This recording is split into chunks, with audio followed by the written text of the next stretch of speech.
সংসারে মানে জানিস? মানে থাক, বাংলায় তো বুঝবি না, ইংরেজিতে বলি। সংসারে মানে হলো জোকার, ক্লাউন। নিজেদেরকে আমরা আমরা সার্কাস করতেছি, আর কিচ্ছু না। দোস্ত, তাহলে তুই কি করতে চাস?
ভাইয়া, কেমন আছেন? হ্যাঁ ভালো আছি। ভালো আছেন? হ্যাঁ। আরে ভাইয়া, আপনার দোকানের নাম তো মাই কিচেন লেখা। ভাই, মাই কিচেন নামটা তো আপনি বাংলাও লিখতে পারতেন। ইংলিশে লেখাটা কি ঠিক বলেন?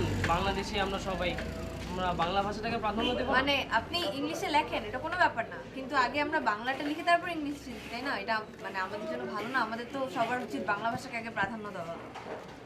মানে মাই কিচেনটাই বাংলায় ম আকার স্বীকার হবে আর কি, বাংলা। মাই কিচেন লেখেন, তারপর ইংলিশে লেখেন মাই সবই কিচেন। বুঝলাম। আপনার ধান্দাটা কি বলেন তো? না, আমরা বলতে চাচ্ছি আর কি, মানে আমাদের তো নিয়মই আছে, তাই না? আগে বাংলায় লিখে তারপর ইংরেজিকে আমরা প্রাধান্য দিব, তো আপনারা কেন এটা মানেন না? আমার সাইনবোর্ড আমি লাগাইছি, এটারে আপনার পাল্টাইয়া বাংলা লাগবেন, আবার আমরা সাহায্য করতে আসছেন। না ধান্দাটা কি? ভাই, আপনি ভুল বুঝেন না ভাই। কিন্তু বিষয়টা হচ্ছে, এটা তো আমাদের সবার দায়িত্ব, তাই দায়িত্ব না? এবং কর্তব্য, তাই না? ওই বেটা, ওই কাস্টমারের বিরুদ্ধে চলতে পারতেছি না, এগুলো করতে হলো। খুব তো বাংলা বাংলা বলছেন, নিজে বাঙালি মেয়ে হয়ে ইংলিশ প্যান্ট পরে এসেছেন। বেরোন আমার দোকানে। ভাই, আপনি অভদ্র ব্যবহার করবেন না। ভাই, আপনি ভাদ্র ভদ্রভাবে ব্যবহার করেন। সব বাজে কথা আপনার সাথে কি আমরা অভদ্র ব্যবহার আমার করছি? দোকানে। বেরোন। আরে চলে আমি যান। বলছি বেরোন। ভালো কথা বলতে আসবেন না। আমি বলছি বেরোন। আমার দোকানের সামনে থেকে বেরোন। বেরোন। আমার দাম্বার বেরোন তো বুঝতে সামনে বেরোন। বেরোন আমার দোকানের সামনে থেকে। বেরোন আমার দোকানের সামনে থেকে। আর জীবনে আমার দোকানের সামনে আসবি না। আমরা খারাপ কিছু বলি। বাপের টাকায় দোকান দিয়ে সাইনবোর্ড পাল্টা। আর জীবনে আমার দোকানের সামনে আসবি না। বেয়াদব ছেলে বেলে। আরে নিগৃহীত অংশ তো হয়েছে, বাপ মা গুলো অংশ করতেছে। পাও আপনার দোকান থেকে একটা সামন করা পান।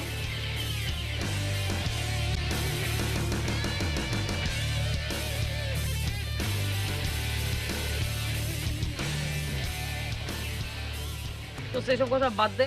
তোদের কথা আমি আমার কাজিনদের বাংলায় সিভি ড্রপ করতে বলছি, এবং ও কোম্পানি ওর সিভি ছুঁড়া ফেলাই দিচ্ছে। আরে রাফি, এত তাড়াতাড়ি গিভ আপ করলে হবে? আর আরেকটা কথা, এইভাবে রাস্তায় নেমে নেমে ক্যাম্পেইন করাচ্ছে, যে যা জায়গায় সচেতন থেকে তো ক্যাম্পেইন করা যায়, তাই না? দোষ, তা তো হয়, কিন্তু তারপরও আমরা কে কি চিন্তা করছি তা সবার মাঝখানে ছড়িয়ে দেওয়া কি আমাদের একটা দায়িত্ব না? কিন্তু কিন্তু এটা কিভাবে সম্ভব? আমার একজন স্যার আছে, আমি ছোটবেলা থেকেই ওনারা বেশি বড় হয়েছি। আমার মনে হয় স্যারের কাছে গেলে আমরা একটা সমাধান পাবো।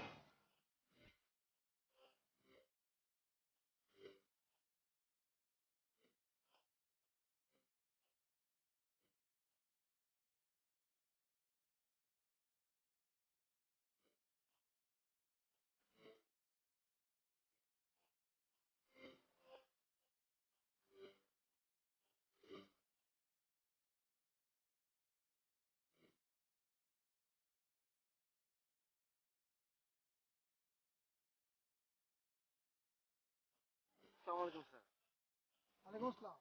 ভালো আছেন? হ্যাঁ ভালো প্রদীপ, তুমি কেমন আছো? এই তো স্যার ভালো আছি। স্যার এরা সবাই আমার বন্ধু, আমরা একই বিশ্ববিদ্যালয়ে পড়ি। হ্যাঁ, তোমাদের খুব চেনা চেনা মনে হচ্ছে। তোমরা সেদিন... জি স্যার, আমরা ওদিন ছিলাম। স্যার আমরা আসলে খুব অবাক হয়েছি স্যার। স্যার আপনার সাথে যে এভাবে দেখা হবে আমরা আগে কখনো ভাবিনি। স্যার আমরা একটা বিষয় নিয়ে আপনার সাথে একটু কথা বলতে এসেছি। চলো কোথাও বসি আমরা।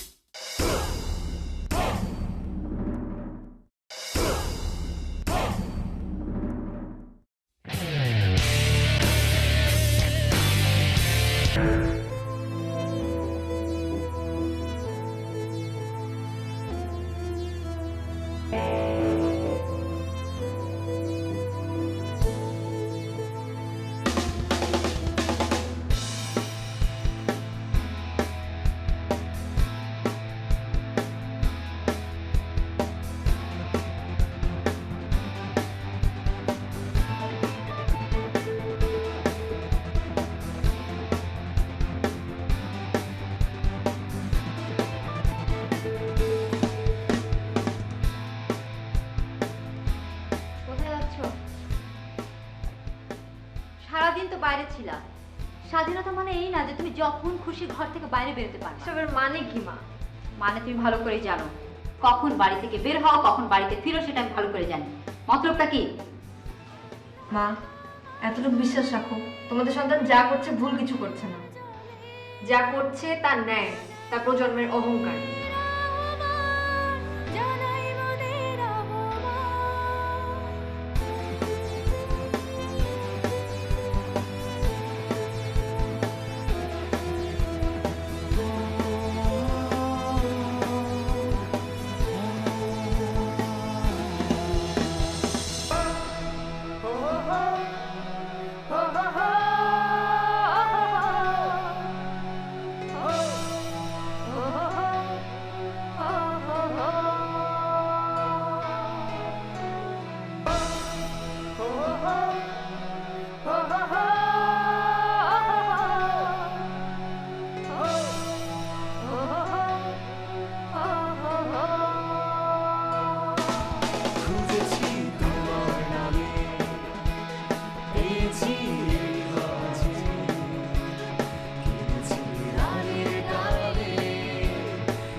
হ্যালো। এরিয়ান, এরিয়ান, তাড়াতাড়ি ঘুম থেকে ওঠ, আমাদেরকে খবরে দেখাচ্ছে। তাই? উঠে টিভিটা ছাড়।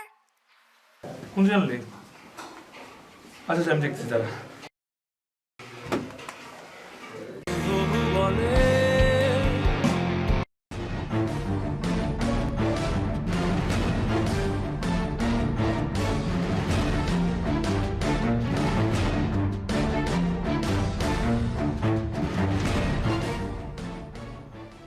এশিয়ান নিউজ 30-তে সবাইকে স্বাগত জানাচ্ছি। আমরা দুজন, আমি নুসরাত আফরিন এবং আমি শিমুল বিল্লাহ খান মজলিস। শুরুতেই বর্ণমালা যোদ্ধা প্রসঙ্গ। ঘুম থেকে উঠেই এক অভিনব দৃশ্য দেখলেন ঢাকাবাসী। শহরের দেয়ালে বা বিলবোর্ড যেখানেই বিদেশি শব্দ তা ঢেকে দেওয়া হয়েছে। এটা কি কোনো প্রতিবাদ নাকি কোনো গোষ্ঠীর সংকেত, এ নিয়ে চলছে নানা জল্পনা কল্পনা। পুলিশ জানিয়েছে, সৎ বা অসৎ যে উদ্দেশ্যেই করা হোক না কেন, বিষয়টি বেআইনি। গ্রেফতারের পরই প্রকৃত রহস্য উন্মোচিত হবে। দেখুন এশিয়ান টিভির বিশেষ প্রতিবেদন। রাজধানীর অলিতে গলিতে আজ নানামুখী জল্পনা কল্পনা। কে বা কারা রাতের অন্ধকারে বিলবোর্ড কিংবা দেয়াল যেখানেই বিদেশি শব্দ পাচ্ছে সেগুলো ঢেকে দিচ্ছে কালো কালি দিয়ে। কারা এরা? কারা রাতের অন্ধকারে এ কাজগুলো করছে? এ প্রশ্নের উত্তর দিতে পারছে না খোদ পুলিশও। আর উদ্বেগ দেখা দিয়েছে সাধারণ মানুষের মাঝে। পুলিশ বলছে, এদের গ্রেফতারের আগ পর্যন্ত জানা যাচ্ছে না এরা কি উদ্দেশ্যে এই কাজটি করছে। এটি কি প্রতিবাদ না কোনো গোষ্ঠীর অশনি সংকেত? Mazharul Islam, Asian TV, Dhaka.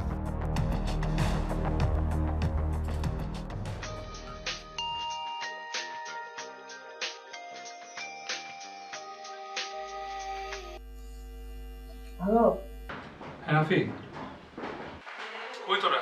দোস্ত ঘুমাচ্ছিস? হ্যাঁ হ্যাঁ, এখনই চলে এখানে, অনেক বড় ঝামেলা হয়ে গেছে। কি বলছো? কোন জায়গায়? হ্যাঁ আচ্ছা আচ্ছা আচ্ছা।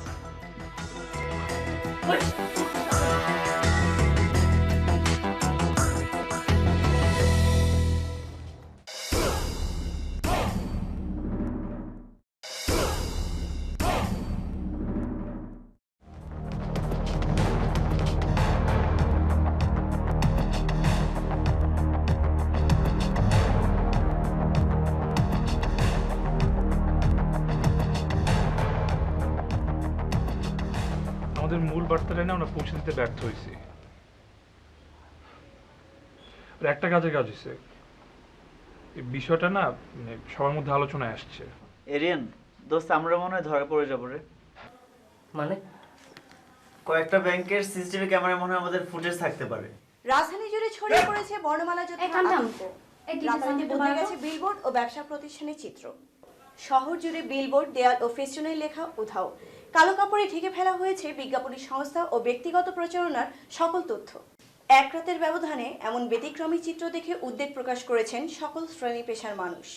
কারা করেছে বা উদ্দেশ্য কি সঠিক করে বলতে পারেনি আইন শৃঙ্খলা বাহিনী। তবে একটা জিনিস কি জানো, এরকম চলতে থাকলে আমাদের আসল বার্তা দেশের জনগণের কাছে পৌঁছাবে না। এখন তাহলে কি হবে? আমাদের আর একটা বড় ধরনের ঝুঁকি নিতে হবে। আবার কি? সংবাদ সম্মেলন করে সবাইকে জানিয়ে দেওয়া আমরাই বর্ণমালা যোদ্ধা এবং আমাদের উদ্দেশ্য। শোন, আমরা যে কোনো মুহূর্তে গ্রেফতার হয়ে যাব, তার আগে আমাদের যা করা করতে হবে। গ্রেফতার? কি বলিস? হ্যাঁ, তুই ভয় পাইস না, তোদের ভয় পাওয়ার কিছু নাই। সবাইকে বলবো যে সব ড্রাইভার আমার, সব দোষ আমার। তোরা জাস্ট এমনি ফান করতে করতে আমার সাথে দেখা করছিস। বাহ, তুমি একলাই হিরো সাজবা না, এটা ফাউল কথাটা। আর এইসব হিরোইজম বাদ দে, বুঝছো? এখন কাজের কথা বল। আর তোমাদেরকেও বলে দিই, তোরা কে কে কেটে পড়তে চাস এখনই কেটে পড়। পরে কিন্তু এখানে যখন তখন পুলিশ চলে আসবে, সবার তখন ফাপড়া পড়তে হবে কিন্তু।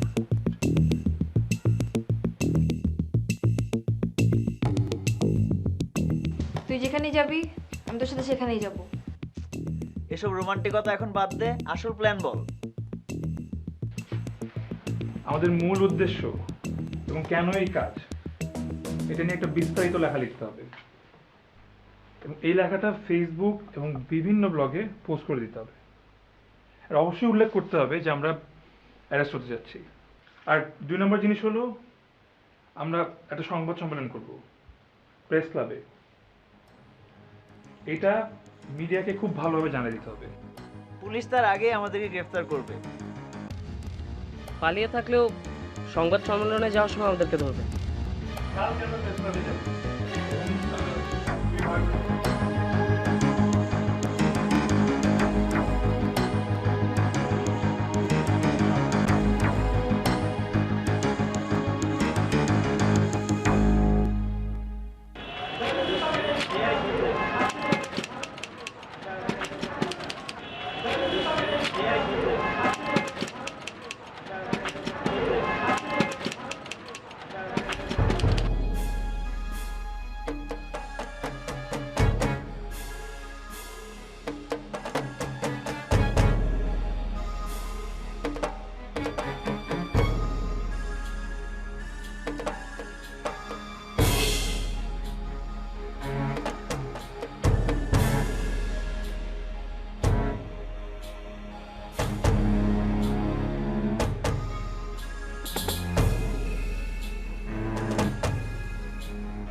আপনারা দেখতে পাচ্ছেন যে কিছুক্ষণ আগে পুলিশ বর্ণমালা যোদ্ধাদেরকে ধরে নিয়ে গেছে এবং আজকে তাদের একটি সংবাদ সম্মেলন করার কথা ছিল জাতীয় প্রেস ক্লাবে এবং তারা সেই সংবাদ সম্মেলনটি করতে পারেনি এবং তাদেরকে পুলিশ ধরে নিয়ে গেছে।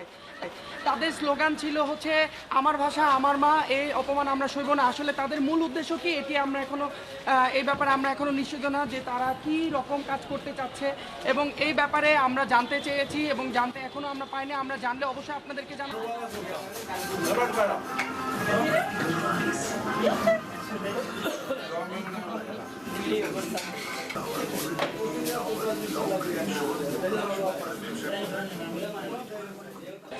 দর্শকবৃন্দ, যেমনটা আপনারা দেখলেন যে সংবাদ সম্মেলন করতে আসার পথেই বর্ণমালা যোদ্ধার যে গ্রুপ আছে সেই গ্রুপের কিছু সদস্যকে পুলিশ গ্রেফতার করে নিয়ে গেছে।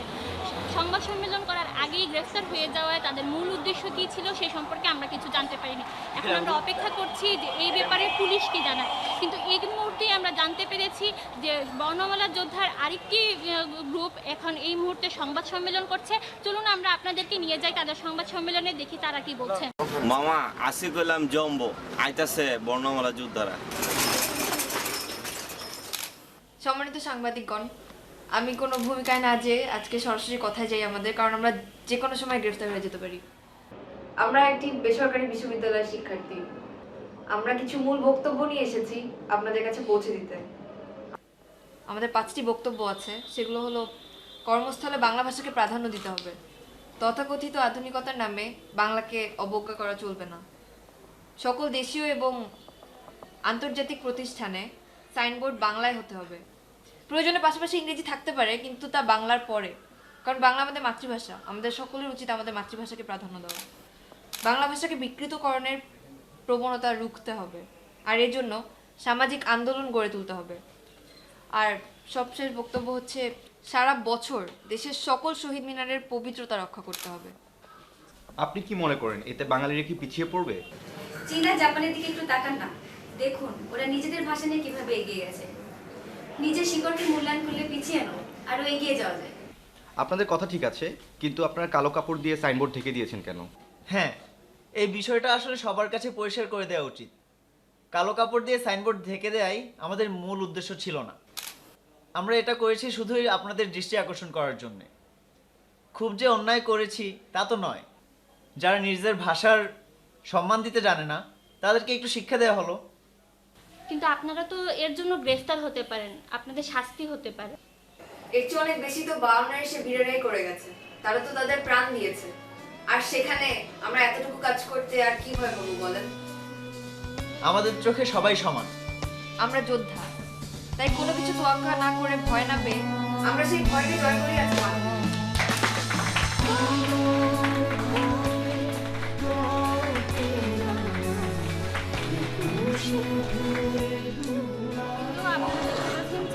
বর্ণমালা যোদ্ধার যে গ্রুপ তাদের যে প্রেস ব্রিফিং সেটা আমরা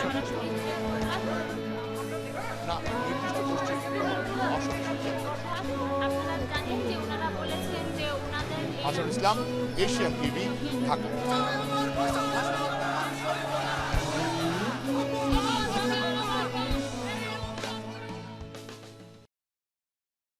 Countdown follow. 5, 4, 3, 2, 1, 0. Play.